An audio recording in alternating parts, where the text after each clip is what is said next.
He thought he had left his past behind him. He thought he had a future. He was wrong. The battle has just begun.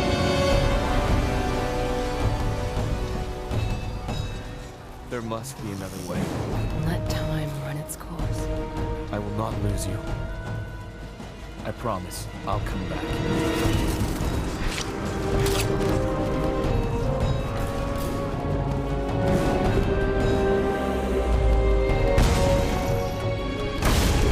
Now, everything has been taken from him, and he must fight to get it back. These are my people! This is my war! I will not be your prey!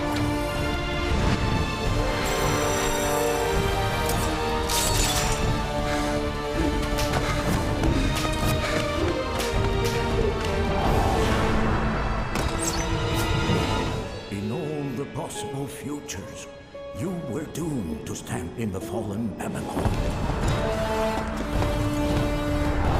To win this ultimate fight, the prince has to make a deal with his deadliest and most intimate enemy, himself. I trust you.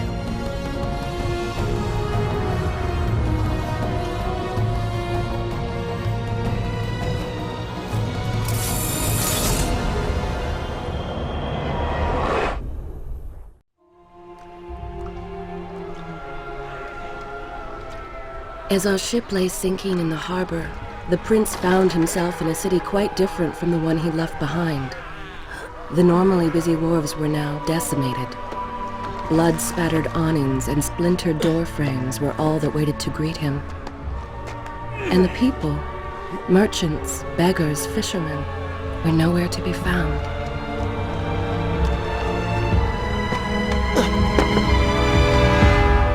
Others had taken their place.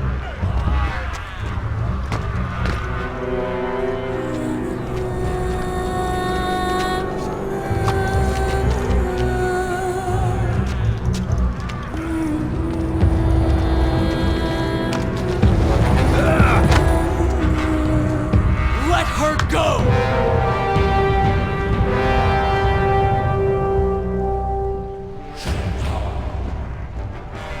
The prince made his way along the torn and blasted district, haunted by visions from his past. The dockside tavern where he'd spent many late nights was now reduced to cinders. Babylon's proud armada, which he would often come to greet, lay cracked and broken, cast to the bottom of the Euphrates.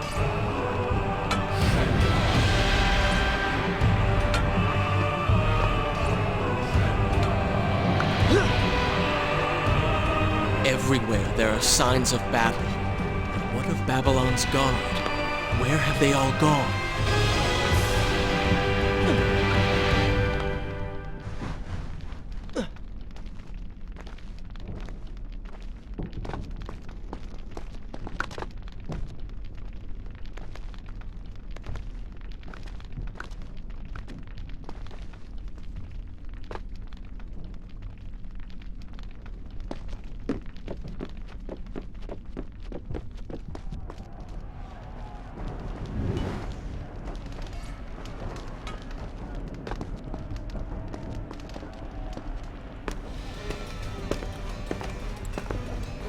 Why is it that every time disaster strikes, I find myself without a proper blade? Still, it's better than nothing.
Kaileena!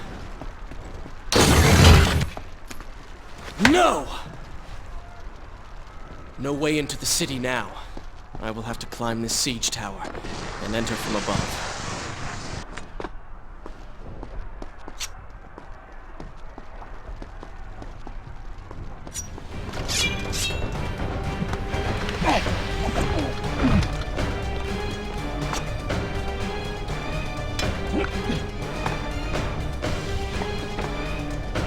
I can sense the others who have passed through this place, intent on bringing harm to my family.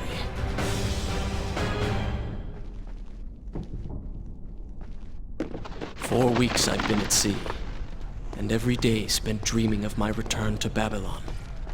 But never, in all my visions of the future, did I suspect a homecoming such as this. War. It is the only answer. But war with you. And why?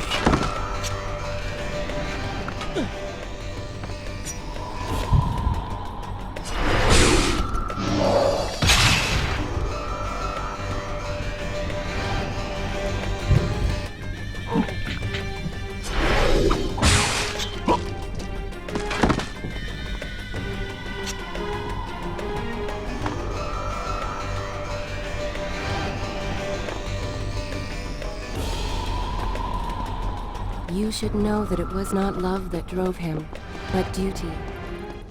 I was his responsibility. He had made a promise that was now broken and undone. As with all mistakes he had made, the prince meant to fix this. A noble goal, to be certain, but a selfish one as well. For he was motivated to ease his own pain.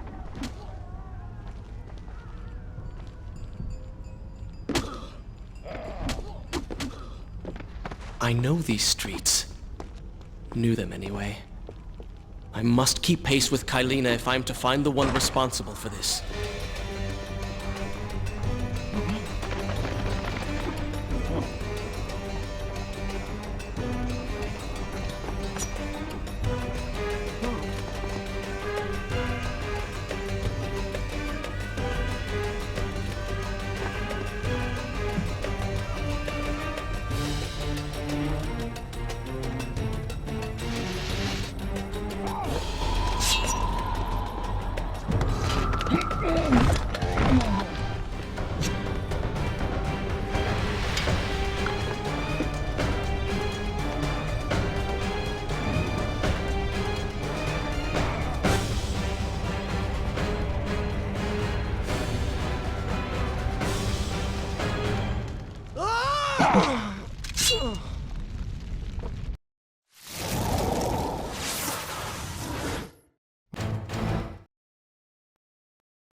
Where is kind Asha, who would stand before her stall selling fruits and flowers?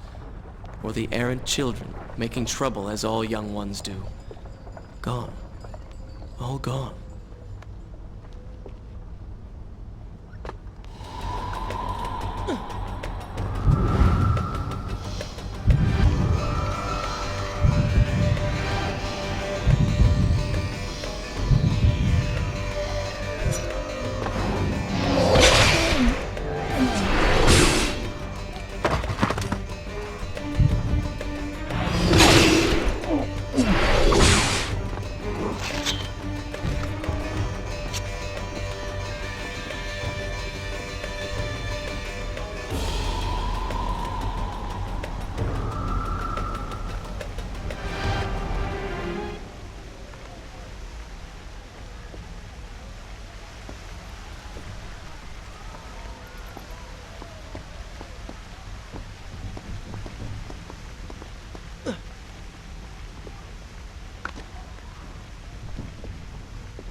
Home. And yet nothing is as I remember. Objects once familiar and comforting now fill me with uncertainty and dread. What has happened here?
I should be resting now, recovering from my time away, or sitting with father. Instead, I'm forced to run and hide, sneaking about like a common thief, hunted in my own city.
pay attention to what the prince overheard as he drew close to where I was being kept.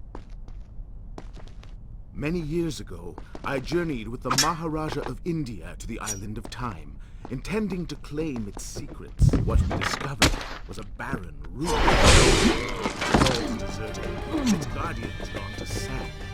Strange tales came from its walls, which spoke of an empress of time.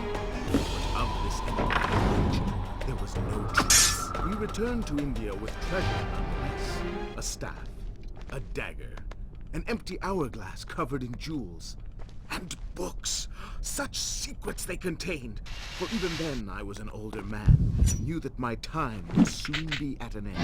But strangely, life eternal was not beyond my reach, but it required the essence of the Empress herself, the power of the sand.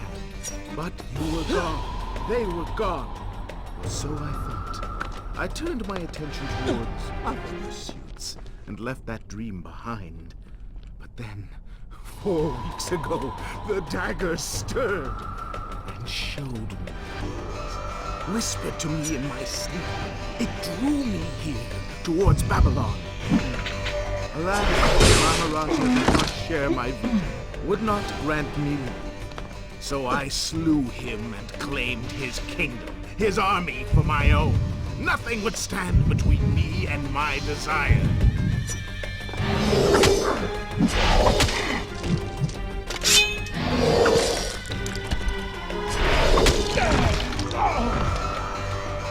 Recklessly, the prince drew his weapon and charged forward, intending to rescue me.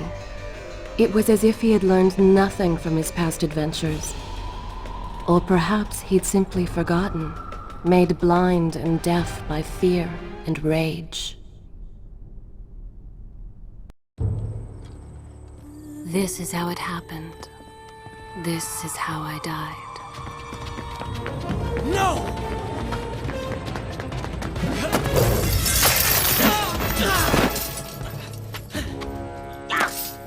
What have we here?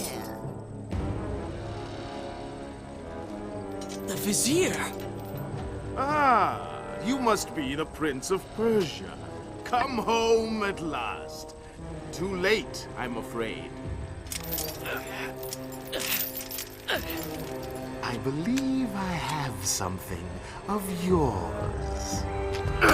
No! Kaileena!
Father, forgive what I have done, wherever you are.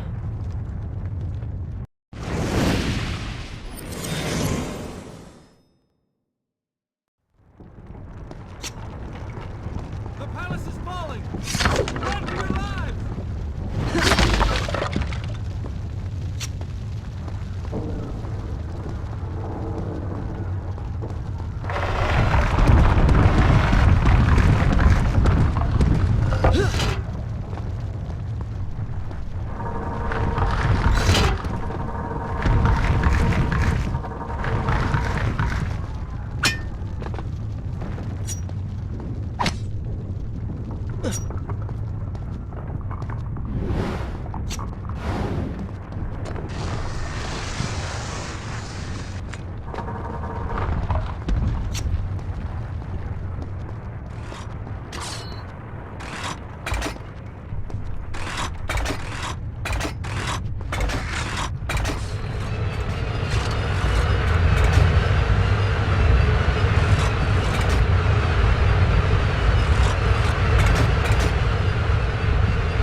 Once more, the wheels of suffering are set in motion by my hand.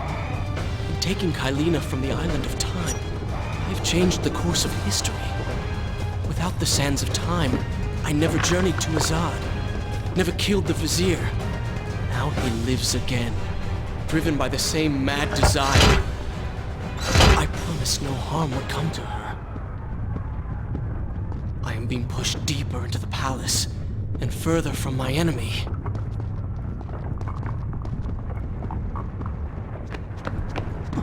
My arm! What's happening? What has the Vizier done to me? I don't... Everything had come full circle. The prince had resurrected his greatest enemy. Worse, he had accidentally delivered me into the man's hands, unleashing a nightmare plague across Babylon. As if this was not enough, the prince had nearly been transformed by the sands himself. Though he had avoided death, he had not escaped entirely untouched. Wake up, Prince. Wake up. Wake up!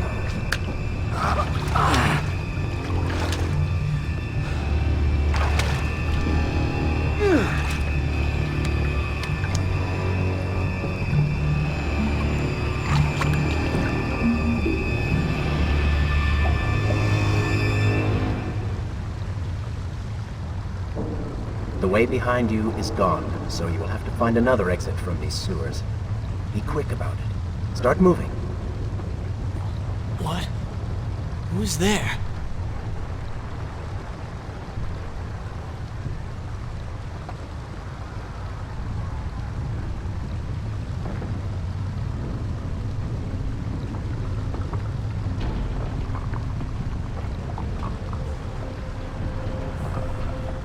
We should move. Don't want to be discovered.